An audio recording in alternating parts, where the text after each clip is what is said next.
یہ بھائی کہتے ہیں کہ میں جتنا کماتا ہوں اس کا 5% جو ہے وہ میں علیحدہ کر دیتا ہوں، اور نیت یہ ہے کہ میں اللہ تعالیٰ کے راہ میں دوں گا، لیکن اگر وہ جمع ہو جائے اور میں اللہ کے راستے میں خرچ نہ کروں بلکہ اس سے قربانی کا جانور خرید کر لے آؤں، تو کیا اس میں کوئی حرج تو نہیں؟ کیونکہ قربانی کے جانور کا گوشت تو ہم بھی کھاتے ہیں اور رشتہ دار بھی کھائیں گے۔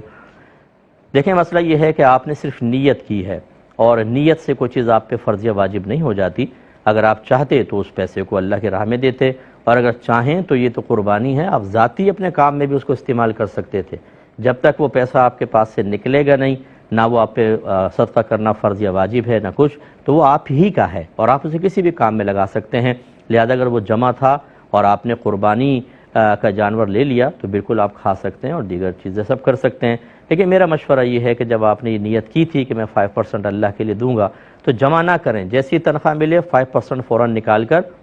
کسی صحیح جگہ پر دیں جہاں آپ کے لیے ثواب جاریہ بھی ہو، تو تاکہ آپ کو اس کی برکت ہی ملے گی۔ یہ پیسہ جمع کرنے سے کوئی فائدہ نہیں ہوتا، خرچ کرنے سے فائدہ ہوتا ہے، اسے آپ فوراً خرچ کریں۔